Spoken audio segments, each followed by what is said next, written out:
What's up, YouTube? Today I'm going to be doing a review of the Tiny Hawk 3 Freestyle Plus. This version is an analog, so let's get started with the review.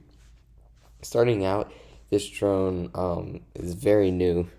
This is like the serial number third one, so they haven't even released a spec sheet yet. But based on what I have in front of me, I can see that it is obviously 2.5 inches. There's 12025 motors that are at 7,000 kV. This runs on a 2S battery. There's an all-in-one flight controller for everything except for the video transmitter. And on the flight controller, there's an Express LRS receiver, and the video transmitter from Emacs says that it's 400 milliwatts, but my unit seemed to ship with a 200 milliwatts VTX. This might be a software issue, but as of now, we don't really know. As you can see in the video, it just uses like seemingly circular polarized antenna, but once again, it doesn't say anywhere that I can find. And you can see I soldered on a new connector. I put on an XT30 for better performance because the standard PH2 connectors that shipped on it, like you put two 1S batteries, the performance was alright, but you get better performance out of using just a standard 2S battery with an XT30 connector. Alright, so this drone weighs in at 63 grams dry weight, of course, with the modification that I did. With a 350 milliamp hour 2S battery, this is a high volt, so it'll be a little lighter. It comes in at 81 grams. With a 450 milliamp hour Tattoo 2S, this is the battery that seemed to give me the best performance out of everything I tested. It'll come in at 91 grams. And then the batteries that shipped with it are two 1S 650s, and it only comes in at 93 grams. So compared to Tattoo, Emacs seems to be running a little light on their batteries, which would be explained by the not horrible performance, but definitely not as good as the Tattoos. So it seems like they're over-speccing their battery sizes a little bit. And once again, in this picture, I'm using an XT30 connector, so you can actually plug those up. But it just comes with a little series adapter, so you would plug both of those in. And then it also comes with a little USB charger as well. Alright, so jumping into the flight footage, this is a 2.5-inch drone, so it's not going to have crazy performance, but it is pretty decent. Sorry for the flashing message in the bottom. That just came stock for me, or Emacs, and I haven't really fixed that yet. But as you can see, the performance is alright. There is a lot of shutter. This drone does not handle prop wash well, which is really weird because I have the previous version of this drone, the Emacs Tiny Hawk 2 Freestyle, and that drone was tuned really well. The only difference flight-wise is this one is a little bit heavier. It has larger motors to like kind of counteract that, I guess.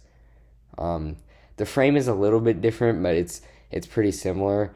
But yeah, this just uses those larger motors. They are at the same kV. You can see you can do like pretty good acrobatics. Like that was a pretty nice power loop. But what I did notice is there is a lot of voltage sag on the battery. And here you can see I'm just turtle moding. Normally I wouldn't use turtle mode just for the ESC health, but I did that to demonstrate that it works, and it does work quite well. Usually it won't work in grass, especially if it's a harder crash and you kind of get stuck in the grass. But now I'm kind of going to talk about what I like about this drone and what I don't. So starting with what I like, the flight time is pretty decent. On like a 350, or this is the Tattoo 450 that you're seeing. I can get usually around 4 minutes of flying like this, which is actually pretty decent for something like this. The Flywoo 2S drone that I previously tested on this channel did not get as much flight time. Here you can see we're doing a little range test.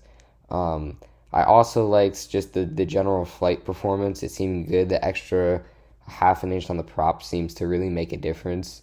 And just the torque of the drone and the larger motors also help as well. Overall, it was very durable. The crash reel will play later. But as was with my Tiny Hawk 2, that ended up breaking because the all-in-one flight controller died. But I crashed that so much, and I crashed this so much. I had a couple bad crashes that I'll show later. But this thing it's really durable. I would not worry about durability. So if you're starting the hobby, this might be a decent choice for you to start, because this thing, it'll last you a while. It lasted me about 6 months of like flying it 2 hours every day and crashing. It was really a durable drone. As far as the starter kit you can buy with it, I bought this as a bind and a fly.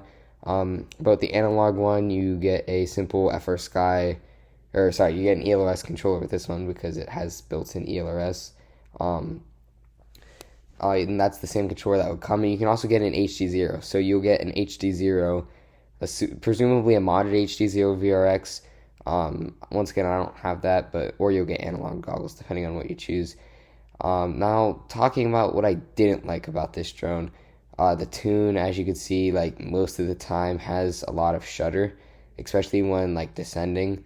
And another thing is the VTX is really bad. I noticed after about 3 flights it would overheat and start to get really bad. You can see I've lowered it to 100 milliwatts, but that's going to reduce our range by a lot. And I also noticed the interference looks way better on this recording. Like in person, it was like way worse. It was like barely flyable, whereas this looks a lot more clear. But yeah, the VTX was a weak point. They said it was going to be 400 milliwatts on Race Day Quads page, which is the only spec sheet I could find. This is only 200 milliwatts, and yeah, you can see it's barely flyable.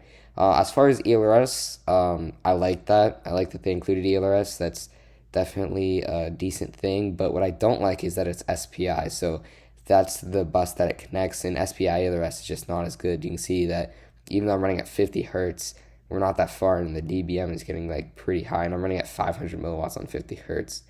And the link quality was horribly low. It was definitely flyable, but it was at like 40% constantly, which at this distance for 500 milliwatts is really bad.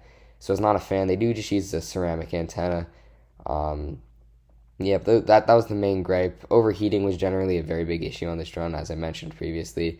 So that's the 3 main things I didn't like. I didn't like the receiver, I didn't like the overheating, and I didn't like this video transmitter. But you can't fault it because it does fly really well. And it was a lot of fun to fly. It flew well. It was durable. So if you're a beginner, someone who's maybe beginning in this hobby, then this might be something that you enjoy. Just because it does fly quite well, and it's quite forgiving when you do crash. Because remember, it's not a matter of if, it's a matter of when. All right, so dropping in the crash reel, you can see I had a couple pretty bad crashes. That one was pretty bad. I hit into the metal gutter. That was also one of the worst ones. I just hit the wood part of the tree. But overall, it held up very well. There was nothing that was wrong with the drone at all. Yeah, everything was holding up fine. There's nothing wrong. I did lose a prop because I did not know that you had to install the prop screws, because it was not labeled as such, and I actually couldn't even find them. They gave me a bag of screws, but I could not find compatible screws in the bag, so I ended up just stealing them off my Tiny Hawk 2 because it was the same mounting with the identical propellers as well. So overall, I like this drone generally. There were a couple of things I would have changed. As I mentioned, the video transmitter caused a lot of issues. That's probably the worst part of this drone. The receiver was okay.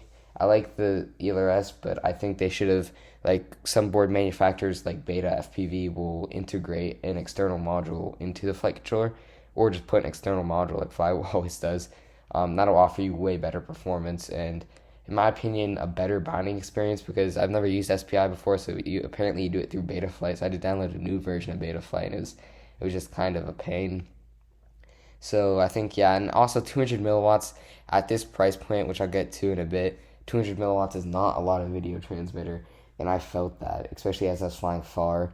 Like, I could not get around the house. If I started to get to the edge of the yard, I couldn't really see very well, and also, as I mentioned, the video was a lot worse than the goggles, and the overheating issue was annoying. It means that after around 10 minutes of flying, you have to like take a break, because the flight controller will stay at like 50 degrees Celsius, but the video transmitter will overheat to the point where you'll start to lose colors, and the interference will get really bad. The output power drops. Now, as far as durability and flight performance, it was decent. I might do a little bit of tuning to try to get the prop wash more under control. I think maybe adding some thrust linearization would help that situation, because as it stands, it flies decently. It has really good acceleration. It handles decently. It just has bad prop wash, and the top speed is kind of alright. The main thing that I want to talk about, and I kind of saved this last for a reason, is the price point. So the original Tiny Hawk Freestyle released at around $100, and then the second one was $140, and this one costed $170. And in my opinion, I just don't think that's worth it. I can't really recommend this for that reason. Like, I certainly have been enjoying the drone. It's definitely a good drone, and if you get it, you'll like it. You can't really fault it for that. But for the price, it's kind of overpriced in my opinion, because they gave it a price hike, and compared to the last one, the only thing that's better is the receiver. That's the only thing, which you could solder on an external receiver if you really wanted to, because they used FR Sky last time. Whereas this one uses ELRS, but it's the crappy version of ELRS, quite frankly. And there's so much that's worse about it. I noticed the voltage sag was worse, the flight time was worse, the video transmitter was worse, the overheating was an issue. I can't really speak to durability because I haven't had it long yet, but the durability seems quite good. But the flight performance also, as I mentioned, seems worse. So it might be worth picking up the Tiny Hawk Freestyle 2 and soldering on an ELS receiver, honestly, because that drone does fly better, partially because it's lighter, probably, but also partially because I don't think Emax did their due diligence in tuning this drone. It really did not feel good, and maybe in the future they'll release a new tune. That is entirely possible. This drone did come out less than a week ago, so it's possible that they could release another tune. It's also possible that because this is the analog one and they focused on making their fancy HD0 version, that they didn't do a tune properly for this, and they tuned it only for the heavier HD0 version. And I'm also using a lighter battery because it's just what I have. So it's possible that less weight could be causing that, but even in reviews when that I've seen that people use the proper weighted batteries or even sometimes heavier batteries, it still seems to be a problem, even across the digital ones as well. So I think that's something that they can improve. But I think at this price point, at $170, I think it's inexcusable to have this poor of a VTX. It is external. It's the only part that's not on the all-in-one board. So it is conceivable that you could actually go in there and upgrade it. I probably will do that, maybe to one of those little mini 800 milliwatt ones. Those seem pretty good, and that could be good because it has ELRS in it. It's not great ELRS, but it's still like fairly decent. And with the new video transmitter, you could actually get pretty far with this one. That's going to wrap up the review. If you guys could subscribe, I'd really appreciate that because it really does help the channel. It's the #1 way you can support. And I'll see you guys in the next one.